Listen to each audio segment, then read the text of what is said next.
Shalom y bienvenidos de vuelta a Israel con Aline.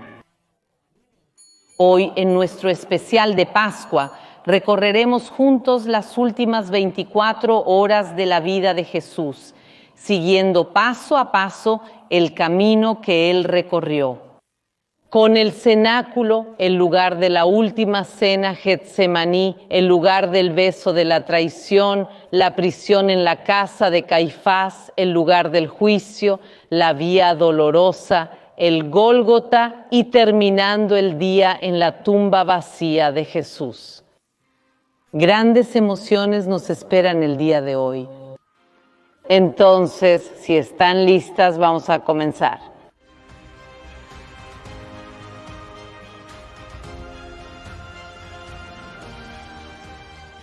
Las últimas 24 horas de la vida de Jesús comienzan aquí en el Monte Sión, con la última cena el jueves justo después del atardecer, porque esa es la tradición de la Pascua judía. Y en esta época del año, el atardecer es alrededor de las 6:30 de la tarde. Entonces nuestro reloj comienza el jueves a las 6:30 de la tarde en el cenáculo, también conocido como el aposento alto. La Biblia nos dice que la última cena ocurre en el segundo piso de una casa.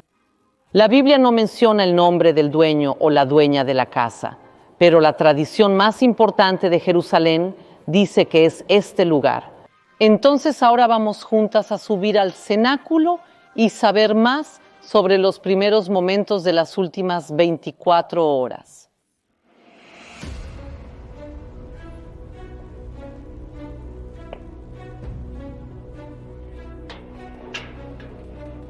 Aquí ocurrió la última cena de Jesús, pero antes de comenzar esta gran comida, Jesús hace algo que sorprende a sus discípulos. Él lava los pies de los apóstoles.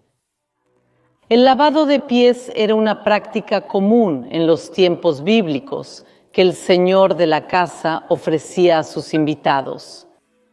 Sin embargo, no era él mismo quien lo hacía, sino que ofrecía un sirviente en su lugar. Y por eso el acto de Jesús sorprendió tanto a los discípulos, porque él mismo lo hizo. Y la comida en sí va a comenzar alrededor de las 7 de la tarde a las 19 horas. Ellos se reúnen aquí entonces alrededor de una mesa y se sientan de una manera reclinada, en lo que llamamos triclinium. Y esa comida va a ser sumamente importante. En esa comida Jesús va a predecir quién lo va a traicionar. Él también va a predecir la negación de Pedro. Y como él ya sabía todo lo que iba a pasar en las próximas 24 horas, toma el pan ácimo y el vino y los reparte entre ellos. Y entonces les enseña sobre el pan y el vino. Y también es interesante porque esa comida estaba marcada por el pan ácimo, el vino, el cordero pascual que se comía y las hierbas amargas. Y la amargura de Jesús realmente la vamos a ver intensificándose hora tras hora durante este día. La comida de la Pascua judía es larga, dura muchas horas, tanto hoy en día como en aquella época. Entonces ellos empiezan alrededor de las 7 de la tarde y durante varias horas van a estar aquí. Terminan la comida alrededor de las 11 de la noche o incluso a las 11:30 y de ahí siguen hacia su próximo destino.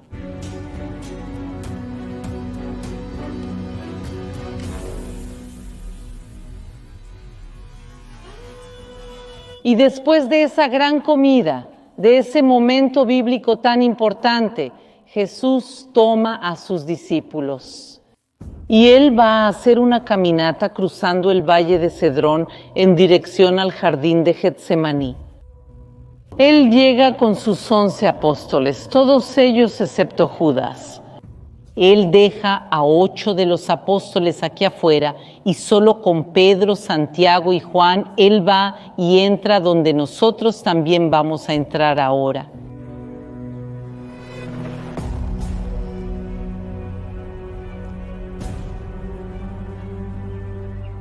Getsemaní, o en el original en hebreo, Gachmanim, significa el lugar de la prensa de aceite de oliva. Y tiene todo el sentido, miren dónde estamos.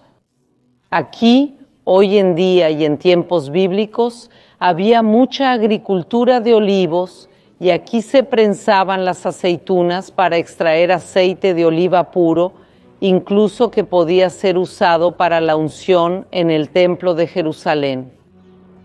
Y algo que creo que realmente es muy bonito e importante es que este lugar fue preservado como un jardín, tan bien preservado que aquí hay algunos pocos árboles como este que son originales de los tiempos bíblicos, árboles que siguen viviendo e incluso dando frutos, pero Jesús no llega aquí para apreciar la belleza del jardín. Él llega aquí durante la madrugada, entonces imagina este lugar completamente oscuro, con solo algunas antorchas o lámparas para iluminarlo. Y Jesús comienza a angustiarse y él dice lo siguiente: mi alma está llena de tristeza hasta la muerte, quédense aquí y velen conmigo. ¿Velar? ¿Quién murió? Jesús. Él sabe que la traición va a suceder en un momento. Él sabe lo que va a pasar en las próximas horas. Y por eso Él ya empieza a entrar en luto e invita a los discípulos a entrar en luto con Él. Y Jesús entonces decide separarse también de los 3 apóstoles que estaban aquí y se aleja hasta una piedra. Y ahí Él va a entrar en una agonía, en un sufrimiento profundo, tan profundo que llega a sudar sangre. Y juntos ahora vamos a caminar hacia el lugar donde esto sucedió.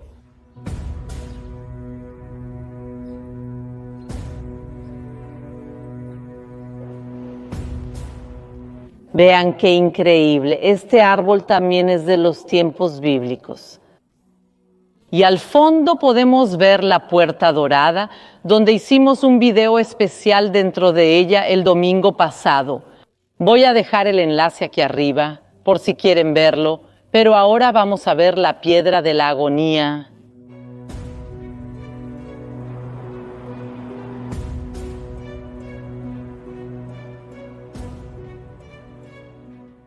¿Pueden ver que esta iglesia es oscura? Esta penumbra nos recuerda justamente a la oscuridad del jardín cuando Jesús estuvo aquí. Y se apartó de ellos como a un tiro de piedra, y poniéndose de rodillas oraba diciendo: Padre, si quieres, pasa de mí esta copa, pero no se haga mi voluntad, sino la tuya.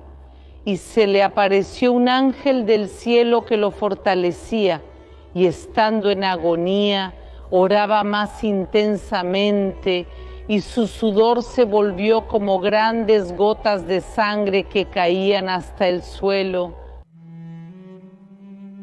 Y la piedra sobre la cual Jesús tuvo su agonía ha sido preservada hasta el día de hoy, y la vemos aquí. Ella es testigo de estos acontecimientos. La iglesia fue construida originalmente en el periodo bizantino y fue destruida y reconstruida varias veces. La última reconstrucción ocurrió en el siglo XX con el apoyo de cristianos de todo el mundo, entre ellos de Brasil. Por eso, en homenaje y agradecimiento al pueblo brasileño, se colocó aquí en el techo de la iglesia el escudo de la República de Brasil.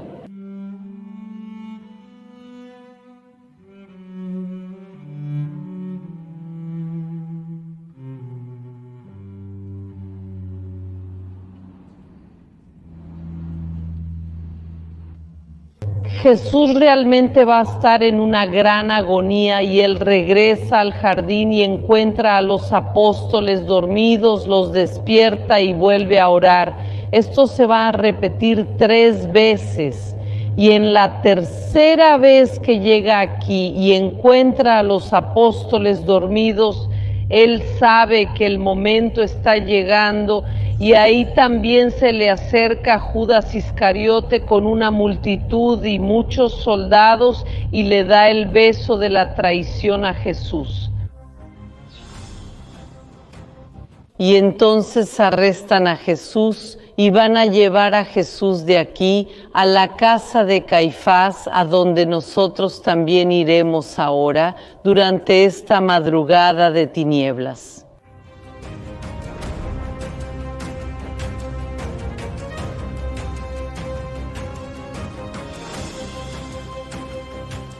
Esta iglesia fue construida sobre los restos de la casa de Caifás, y se llama Iglesia de Pedro en el Canto del Gallo.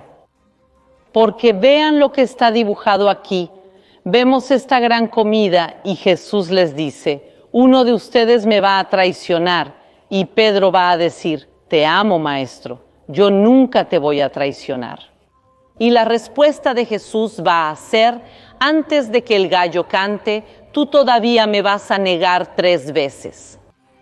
Y aquí vemos a Pedro sorprendido con lo que Jesús dice, pero eso que él predice en la última cena se va a cumplir aquí donde está esta iglesia hoy en día.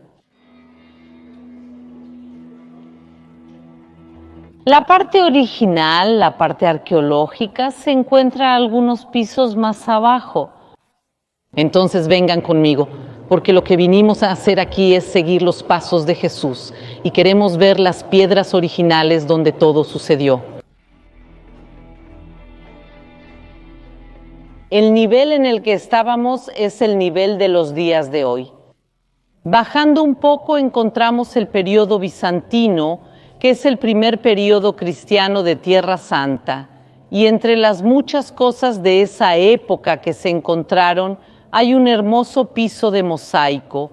Podemos ver una pequeña parte de él preservada aquí en la pared. Pero para encontrar las cosas de los tiempos de Jesús tenemos que bajar aún más.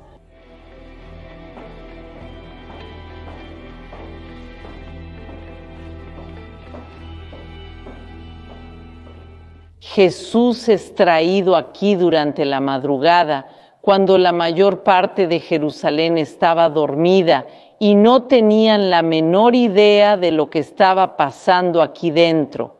Esta es la prisión donde Jesús fue colocado. Este lugar estaba lleno de soldados y quieren poner a Jesús en una celda. Y vemos que aquí hay varias, pero entienden que Jesús no puede estar en una celda normal, así que lo ponen en una especie de celda solitaria que podemos ver justo aquí. El piso es original, por eso es muy irregular, así que tenemos que tener cuidado cuando caminamos aquí. Pero subiendo vemos esta especie de ventana, y al mirar hacia abajo vemos la celda solitaria donde Jesús fue colocado. Y vamos a entrar en ella, pero para eso tenemos que dar la vuelta.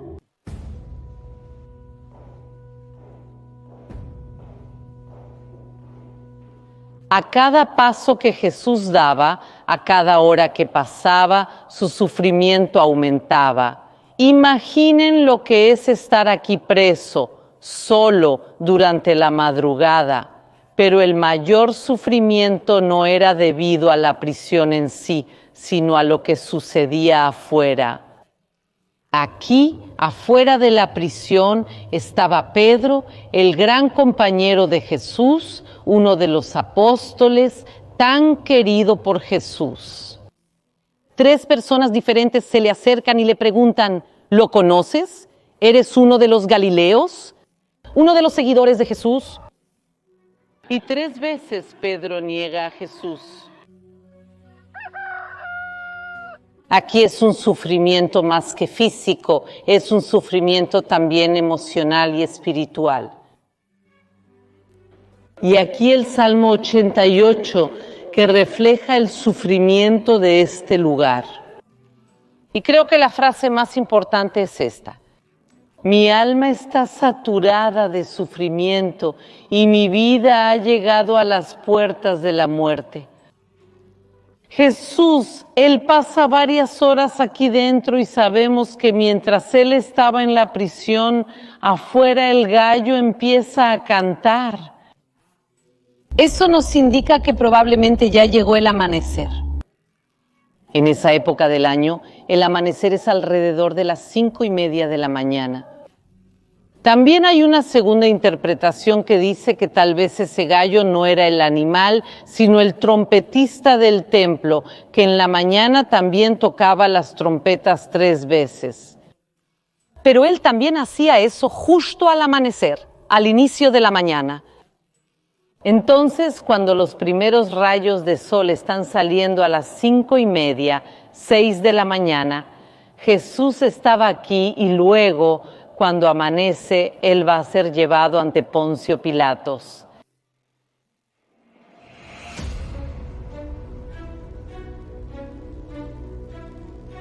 Y aquí vemos una calle original, una escalera original, que justamente conecta la parte alta de la ciudad. Y por eso hoy en día es conocida como la Escalera Santa, porque creemos que por aquí Jesús caminó durante esos momentos de tanto sufrimiento. Imaginen los primeros rayos de sol comenzando a salir. Jesús entra aquí atado, traído por los soldados. ¿Y Él entra ¿dónde? En la gran fortaleza de Antonia. Si llegáramos aquí hace 2000 años, veríamos una fortaleza colosal construida por el propio rey Herodes. Estaba al lado del templo de Jerusalén y en ella había constantemente soldados romanos esperando las órdenes de Poncio Pilato. Y en esta misma fortaleza es donde Poncio Pilato, gobernador romano de Judea, condena a Jesús a la muerte más terrible de aquella época, la muerte por crucifixión. Las construcciones que vemos aquí son posteriores, pero hallazgos arqueológicos en este lugar comprueban sin ninguna duda que estamos caminando sobre los restos de esa misma fortaleza.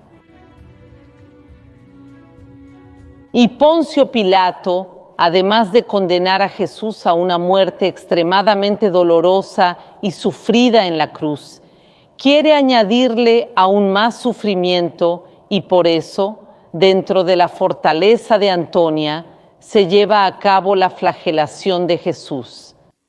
He azotado, abofeteado, recibe la corona de espinas y la túnica púrpura. La tradición dice que el lugar específico dentro de la fortaleza de Antonia, donde esto sucede, es exactamente donde está construida esta iglesia hoy en día. Podemos ver incluso que el arco de la entrada de la iglesia nos recuerda la forma de la corona de espinas. Entonces vamos a entrar al lugar de la flagelación.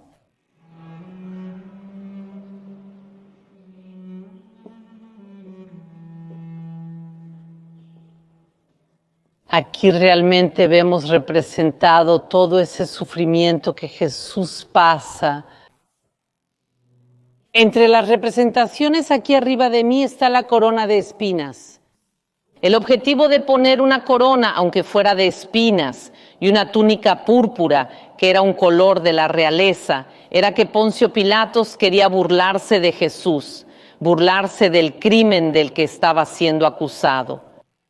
Jesús Nazarenus Rex Judaeorum, Jesús el Nazareno, el rey de los judíos.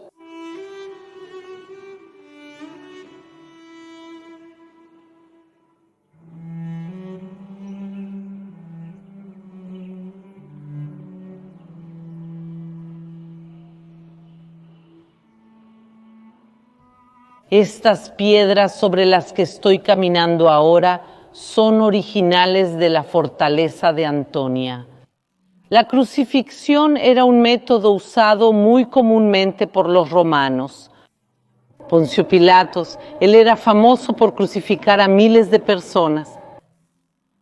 Sabemos incluso que en el mismo día junto a Jesús otras 2 personas fueron crucificadas. 2 ladrones. Pero Poncio Pilatos quería diferenciar la crucifixión de Jesús de las otras.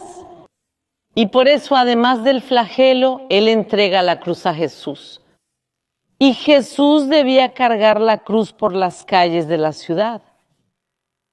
Entonces aquí es el lugar donde recibió la cruz y el inicio de la Vía Dolorosa. La Vía Dolorosa tiene aproximadamente 1 kilómetro de extensión. Si el terreno fuera plano y no hubiera ningún obstáculo, se podría caminar en unos 15 o 20 minutos. Pero sabemos que esa no fue la realidad. La Vía Dolorosa de Jesús toma mucho tiempo debido a todos los obstáculos que había en el camino. Entonces ahora vamos a hacer juntos este largo y difícil viaje.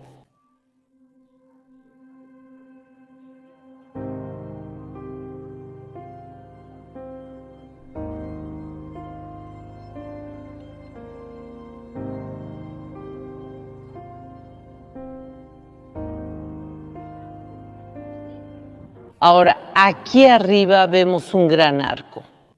Es conocido como el arco de Keomo, que es una de las frases que Poncio Pilatos le dice a Jesús y significa, este es el hombre. Y hasta aquí este punto es donde llegaba la fortaleza de Antonia. Entonces, en el momento en que lo crucemos, vamos a hacer el camino que Jesús hizo caminando por las calles de la ciudad. Vengan conmigo. El camino de la Vía Dolorosa está en lo que hoy en día es el barrio musulmán de la ciudad vieja de Jerusalén. Y van a ver que aquí hay tiendas, comercios, personas pasando, el bullicio de la ciudad. En este horario que estamos pasando ahora, hasta hay menos gente porque ahora estamos en el mes de Ramadán, que es el mes sagrado para los musulmanes. Pero tenemos que entender que Jerusalén también era así en los tiempos bíblicos. Jesús no camina sobre una alfombra roja ni sobre un gran camino hecho para él. Y sí, Poncio Pilatos hace que él camine por las calles de la ciudad, por las avenidas de la ciudad, frente a las escuelas, a los centros de estudios, frente a los comercios, en los mercados, para que la mayor cantidad de personas vea el sufrimiento y la humillación de Jesús. Entonces, el hecho de que ahora estemos caminando en Jerusalén con todo lo que está sucediendo a nuestro alrededor es mucho más fiel a la realidad que lo que vemos muchas veces en películas, donde parece un lugar preparado especialmente. Y sí, el objetivo, una vez más, de ellos es que la mayor cantidad de personas vea el sufrimiento de Jesús.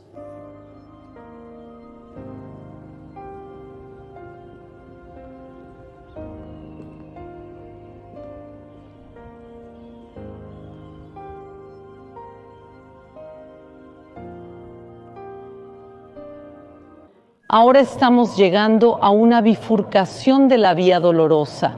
Es muy importante que sepan que hay 2 lugares en Jerusalén donde posiblemente ocurrió la crucifixión y el sepulcro de Jesús. Uno de ellos se llama el Jardín de la Tumba y queda en la dirección a la que vamos juntos ahora.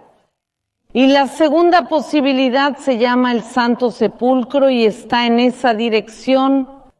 También les voy a dejar aquí un video sobre el Santo Sepulcro para quienes quieran verlo, pero en este momento seguimos juntas hacia el Jardín de la Tumba.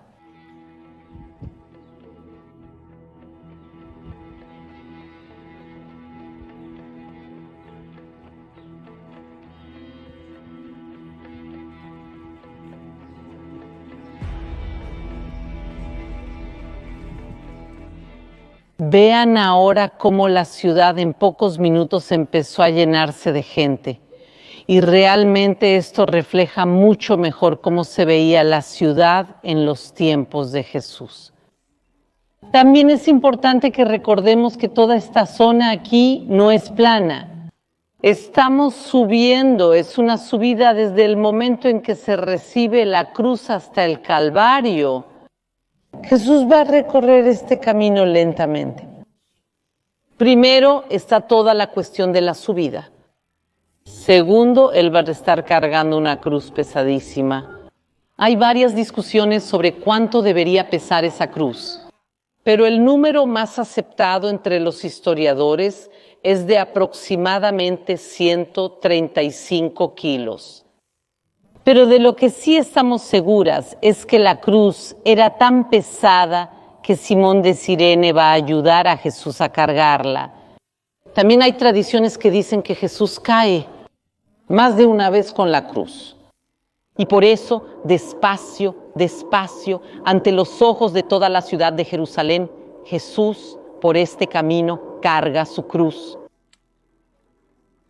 La Biblia nos cuenta que Jesús fue crucificado fuera de las murallas de la ciudad y podemos ver que nuestro camino sigue en dirección a una de las puertas de salida.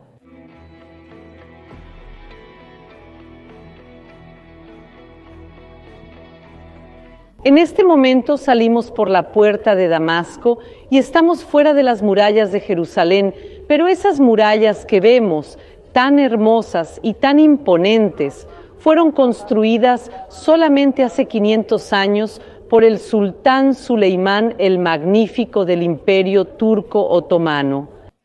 Entonces, ¿cómo podemos estar seguras de que ahora estamos fuera de las murallas de Jerusalén, también en los tiempos de Jesús? Para eso necesitamos mirar aquí hacia abajo. Al mirar hacia abajo vemos una puerta más pequeña. Esta puerta es original de los tiempos de Jesús. Y por eso sabemos que la ciudad de Jerusalén no pasaba de este punto en los tiempos de Jesús. Y ahora seguimos nuestro camino, que todavía tenemos más subidas.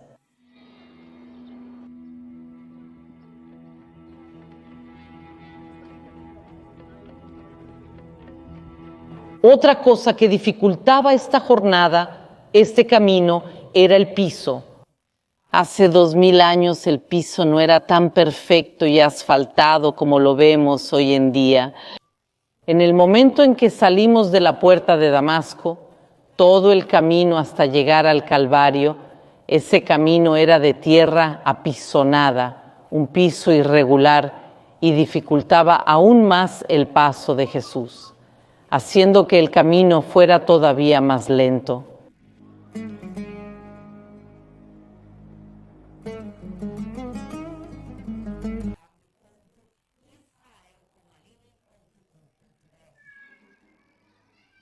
Y finalmente llegamos al Gólgota, también conocido como Monte Calvario o Monte de la Calavera. Y el nombre probablemente se debe a su forma. Podemos ver que realmente este monte se parece a una calavera humana. Y se parecía aún más hasta hace pocos años, cuando lamentablemente una gran nevada derribó la nariz. Pero al ver las fotos antiguas, realmente podemos notar cómo este lugar recuerda a una calavera humana. Y Jesús llega aquí, como la propia Biblia nos dice, en la tercera hora. En esa época, el tiempo se contaba de una manera diferente, ya que realmente la medianoche, que es lo que usamos hoy en día para marcar el inicio del día, no tenía ningún sentido, ya que el amanecer y el atardecer realmente se usaban como los puntos de referencia para el inicio o el final del día. Entonces, en la tercera hora, cuando Jesús llega aquí, es alrededor de las 9 de la mañana en el horario de hoy en día. Y entonces, a las 9 de la mañana, Jesús fue crucificado en el Monte Calvario. La muerte por crucifixión era una muerte extremadamente lenta. Incluso ese era uno de los motivos por los que era considerada tan terrible, porque era un sufrimiento prolongado por muchas y muchas horas, a veces incluso por más de un día. También recordamos entonces el pasaje cuando Pablo es ejecutado. Pablo, por ser ciudadano romano, recibe una muerte rápida, menos dolorosa, y por eso considerada más honorable, fue decapitado. Entonces piensen cuán terrible era la crucifixión para que la decapitación fuera considerada un lujo concedido solamente a los ciudadanos romanos. Y Jesús realmente va a pasar muchas y muchas horas en la cruz. La Biblia también nos cuenta que entre la sexta y la novena hora hubo tinieblas sobre la tierra. Y a la 9ª hora, eso quiere decir a las 3 de la tarde, 6 horas después de la crucifixión, Jesús exclama en voz alta y entrega su espíritu.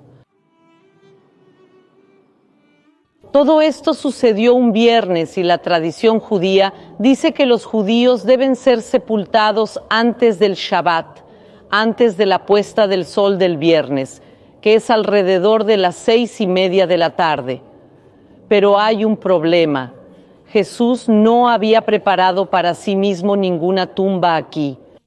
Y entonces entra en la historia José de Arimatea.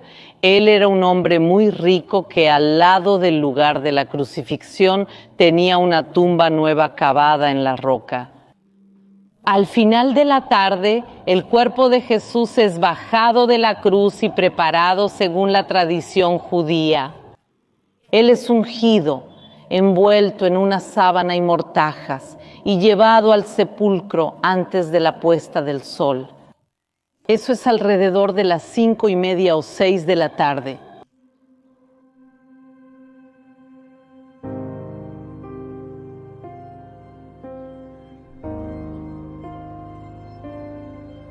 Frente a mí ya veo la tumba vacía y la entrada de la tumba estaba cerrada por una gran piedra. Esa piedra desapareció con el tiempo, pero lo que vemos aquí es una piedra original que fue traída de otra tumba. Fue donada aquí al Jardín de la Tumba por el Museo de Israel, que tiene la mayor colección de antigüedades de todo el país. Entonces, al pasar por aquí, podemos ver esta piedra e imaginar cómo era la piedra original que cerraba esta tumba.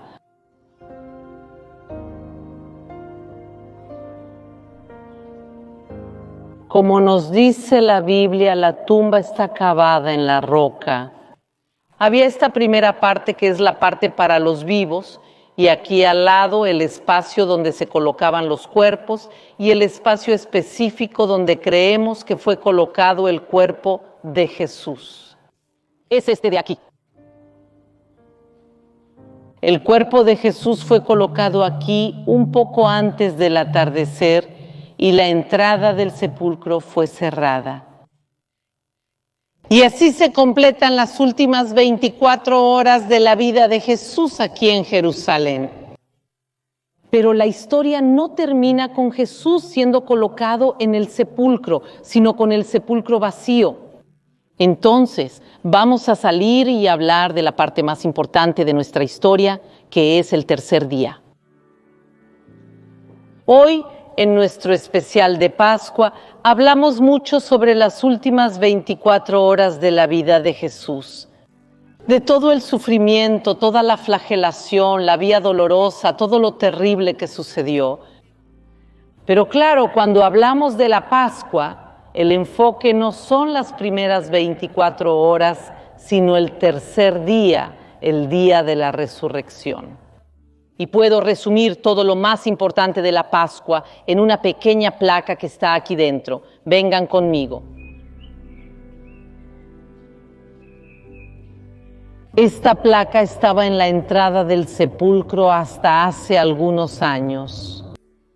Pero para facilitar la peregrinación la quitaron y la pusieron aquí. Esta pequeña frase dice lo siguiente: Él no está aquí porque ha resucitado. Y cuando hablamos de la Pascua, ese es el resumen de la Pascua. No se trata de enfocarse en todo el sufrimiento que ocurrió, sino en el final feliz de la historia, que es la resurrección.